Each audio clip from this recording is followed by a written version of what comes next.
Good afternoon, everyone. In this lecture, we will discuss V curves and inverted V curves. In the last lecture, we have discussed the operation of motor on variable excitation condition.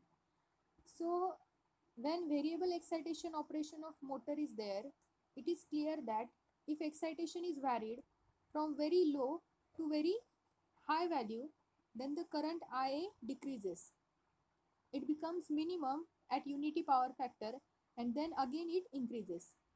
So meaning is that when we are changing the excitation from under excitation to over excitation, now at this point our excitation is under excitation. Okay, so then from under excitation condition we are moving upward. Okay, here we have critical excitation case where IA is minimum and then we are moving upward towards the over excitation. Okay, so in under excitation case, as excitation is increases, then current IA, the amount of current IA start decreases, then at this instant it becomes minimum. Okay, here power factor cos phi is maximum, so IA must have to be minimum to maintain the IA cos phi line constant. Okay, this is IA cos phi line.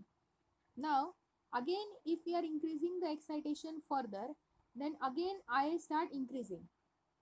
So IA6 value is the maximum and IA1 value is also maximum. And here this IA, this mid value is the minimum value of current. Then if we plot a graph between the field current and armature current, okay, then this shape looks like an English alphabet V. If you see in this, if you see here, if we plot a curve now between the armature current IA, see here, in the armature current IA and the field excitation IF, then if your field excitation is minimum, then your armature current is maximum. Okay, at this point, then you start increasing your field current, then your armature current is increases. Sorry, armature current start decreases. At this point is the critical excitation point. Okay, where current is minimum and power factor is maximum. Now again, now this is the critical excitation line. Then after this line, as we are increasing the field current, then in this region we are going into the over excitation region. Again we are increasing field current, then EBPH will also increase. As EBPH increase, again IA start increasing. But in this region, in second region, the power factor of IA will be leading. This will be the over excitation case. Okay, where the value of EBPH is greater than the VPH.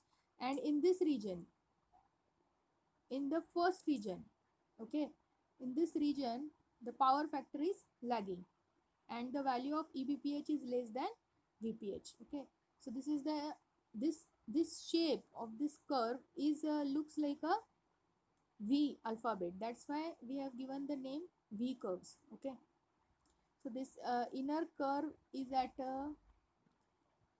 at full load condition, then second curve is for half load condition, and then third curve is for no load condition.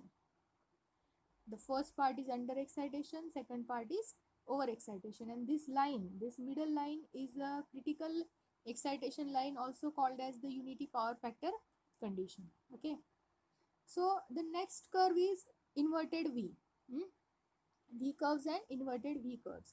So if we draw the graph between the power factor cos phi and the field excitation IF, then we'll get these characteristics like this as shown in the second graph. Okay, so when field excitation is low, then phi value is low, cos phi value is also low. Then as excitation is increases, cos phi value is also increased. At this point we have got the maximum excitation. Okay, where IA is minimum but our excitation is maximum. Okay, cos phi, that phi will be 0 and then cos phi is 1. At this point we'll got cos phi is equals to 1. This is the, and this whole region is under excitation region. Then again if we move forward, again if we increase the IF, then we will enter into the over excitation region. Okay, then after this highest point again our cos phi start decreasing, but in the leading nature. Okay, so this is the complete explanation about V curves and inverted V curves in case of induction motor, sorry, in case of synchronous motor. Now in next lecture we will discuss the experimental setup to obtain the V curves. Okay, thank you.